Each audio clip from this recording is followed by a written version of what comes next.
Two of my favorite designs in one, wood grain and water, and you're going to be shocked at how easy this is to make. If you're new to my channel, don't forget to hit that subscribe button and let's wake up, prep these tumblers, and slay all day. Let's do this.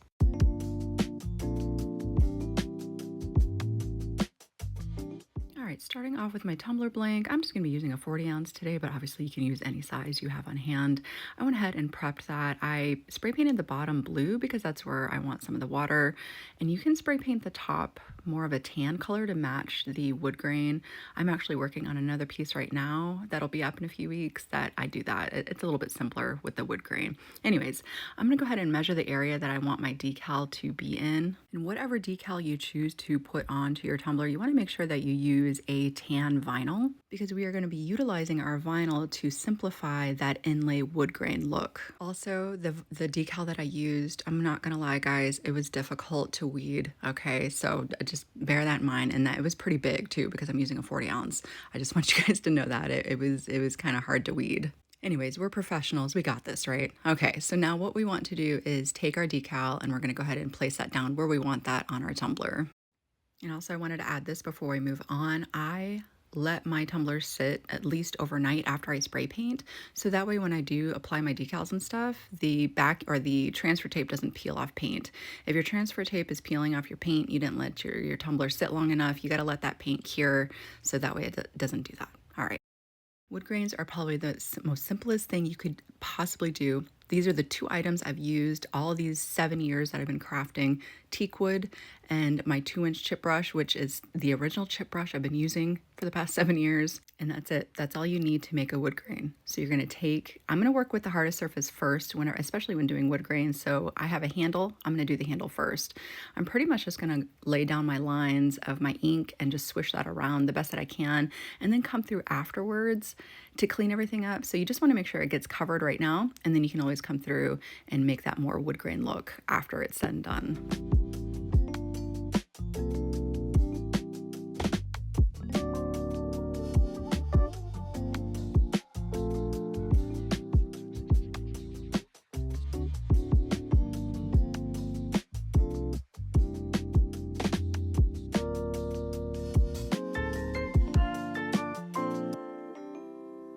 So I'm going to come through and kind of clean it up just a bit. The main thing is you want to make straight lines with your alcohol ink, and then you pretty much just want to kind of swish it around and then rub back and forth a bunch of times until it dries, and that creates that illusion of wood.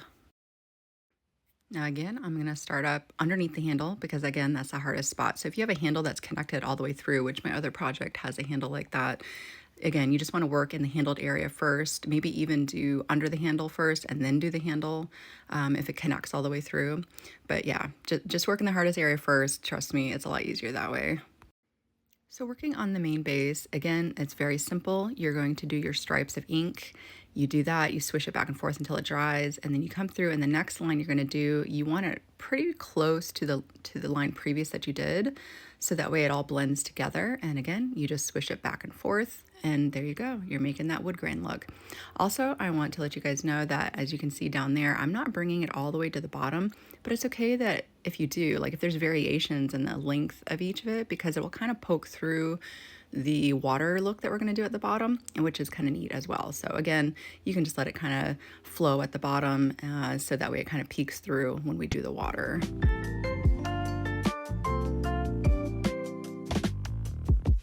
All right, we rolled it back around. We're to the front where the decal is, and you're going to apply your inks exactly the same fashion as we did the rest of the tumbler. You're going to lay your inks down over top of it, swish back and forth, and continue on covering up our tumbler.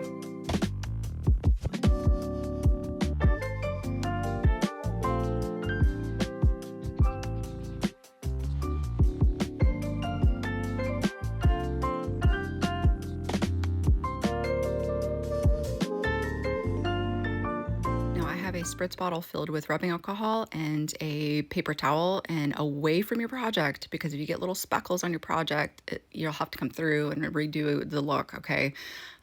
So you just want to lightly spritz your paper towel, and then you're just going to very gently and lightly rub over the top of your decal, exposing a bit of the vinyl underneath. Again, the key to this is very lightly spritzing the paper towel and very light-handedly touching the top of your decal, exposing the stuff underneath. So just very gentle touches and very gentle, just a little bit at a time. You don't want to fully soak your paper towel, okay?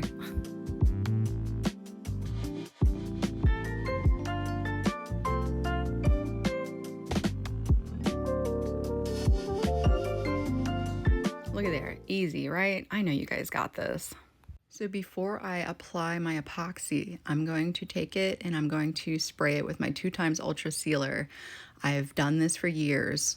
I know some people say they have an issue when they go to do that. It does kind of lighten up a bit, but then once you apply the epoxy, it darkens back up again. Like I said, I've never had an issue with it, but it's pretty important that you do this because the epoxy tends to want to activate the inks, especially with what we want to do with the water and stuff. It might smudge the inks and run into your epoxy, so sealing is highly recommended. All right, we're ready to get our water applied here. So I have, what did I have? I think it was between 20 and 30 mLs of epoxy. I have 2 extra containers there because I want to divvy off a little bit for the blue color and I want to divvy off a little bit for the white that we're going to need. So for the water, I'm going to use mica because I kind of like the sparkliness to it. I don't know, that's just me. I like the sparkliness to it, but you could use acrylic paint. You can use epoxy dye, whatever you guys have on hand. And then for the white, I'm just going to use acrylic paint. Again, when you're putting any type of additives into your epoxy, a little bit at a time, because if you add too much, it could mess with the cure of your epoxy and it'll make it soft, and we don't want that. So just a very tiny amount of product into your epoxy. All right, first things first, we're going to take our clear epoxy and we're going to fully coat our tumbler in our clear epoxy. Now starting with the blue, we are just going to take it and we're just going to get it draped down along the bottom, and you're going to bring it up as high up as you want it. Mine's going to even dip over onto the handle. Wherever your imagination takes you, let it take you there.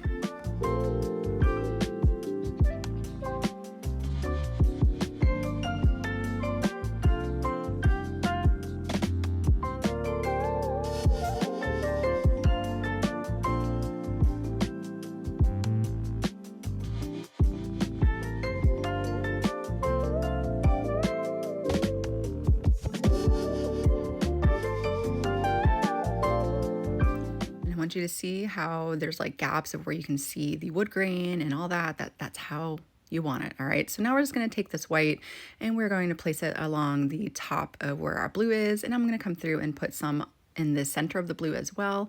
But this isn't going to be our final look. Of course, we'll come through after this is cured and tidy it up a bit. This is just to kind of add a little bit more of that flowy water look underneath of what we're going to do next. All right, now that we have our white applied, I'm going to come through and I'm going to just take a very gentle air force, which is my handy dandy hair dryer. I know you guys have seen this if you watch me over the years. I got my Conair still.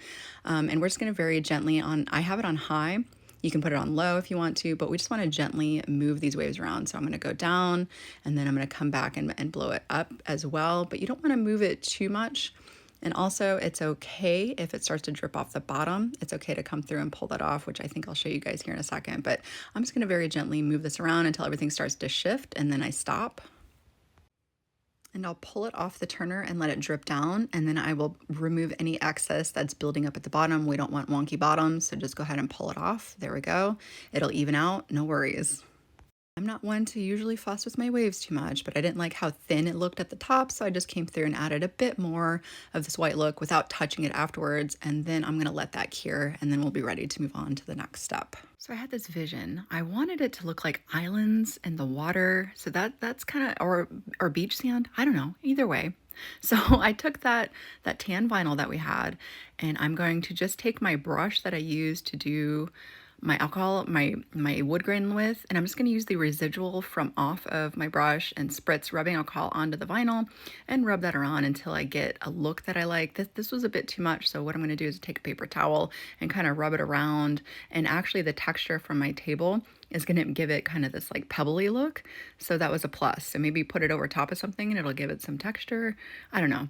Anyways, I'm just kind of dry brushing it here so that way, again, it kind of just gives it a little texture.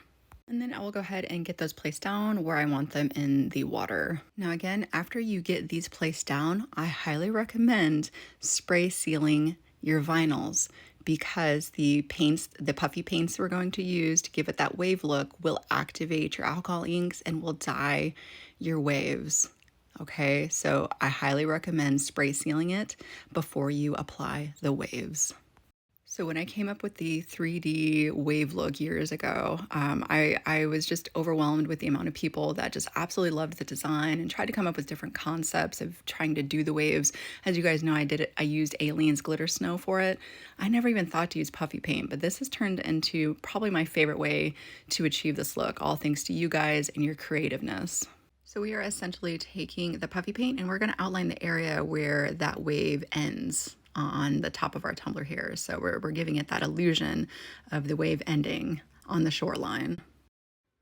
Also, you can work in smaller batches if you don't feel comfortable doing it all in one fell swoop like I'm doing. I'm pretty much going to do the entire top all in one go. And you also want to be very careful. Any movements, like if you tap it or whatever, it could drip down your puffy paints or you could accidentally smudge it. So just be careful.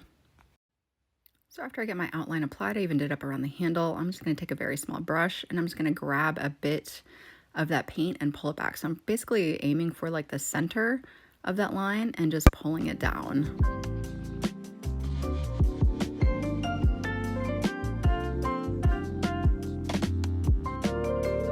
Also, I do want to say that if your environment is making this dry pretty fast, because you don't want it to be dry, you need it still wet so that way we can blend it out. If you find it's drying too fast, work again in sections so that way it doesn't dry out on you. Now as the time as well, I come through and I add just a few more waves coming right off the top, just to kind of anchor everything more down and give it more of that wave look that we want. Now to blend our waves out, we are going to take a Q-tip and we are going to take our rubbing alcohol and we're going to drench our Q-tip in rubbing alcohol and we are going to tap down onto those brush strokes that we did and we are just going to blend that out. You pretty much just don't want that harsh ending line that we just gave it with the brush, and you just want to smooth it out. That's all I'm doing here, and I'm using my finger too. So, you know, you got to get in there, become one with your art, right? All right, I'm going to show you that process a little bit better on our little islands. So we're going to do the same thing. I put it on my turner now so that way I'm not accidentally touching anything. I'm going to apply actually a pretty thick amount of the puffy paint around my islands. I want it to have more of a pronounced look to it, so it's a bit thicker than I did along the shoreline. And of course, just like I did along the shoreline, I'm going to take my brush and I'm going to pull it straight back. Now I am kind of wetting down my brush a bit just to kind of help out with everything so that way it doesn't dry out too fast on me. But I'm just going to pull straight back along the whole outside seam of this look.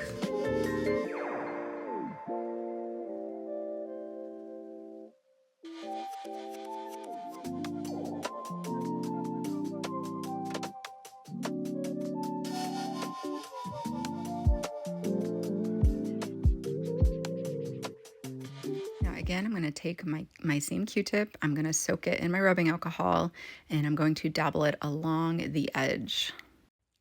So with it being soaked in the rubbing alcohol, what's going to happen is it's going to make it look dispersed and make it look more watery, and that's what you want. You don't want it overly watery, but you definitely want that look. See how it looks pounced? It's going to create that illusion of waves, maybe even breaking around rocks and whatnot. So you're just pretty much going to do that around the entire decal here.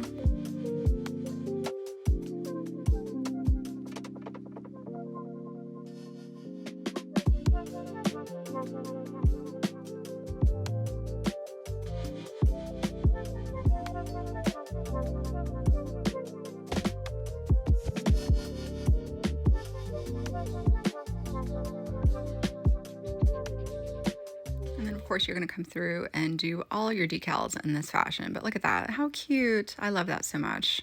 Again, I'm working on another project because I absolutely love this look. So I hope you guys stay tuned for that. Anyways, after we get this all said and done, you want to let this dry like a few days. I let mine sit pretty much for almost a week before I applied epoxy. You want to make sure that it's fully dry before you apply your final coats of epoxy. Okay, guys. Like I said, I let mine dry for a week. If you don't have a week, 2 days maybe, 3 days, depending on how warm your room is that you're working, especially this time of year. I know it's cold right now. So again, you just want to make sure it's fully dry. But after your last few coats of epoxy, she will be ready to go. Whether you take this design and duplicate it as is, or you take it and let it inspire you to create something that is completely your own, I hope that you guys enjoyed this tutorial today. Again, if you're new to my channel, don't forget to hit that subscribe button, and I'll see you guys next time.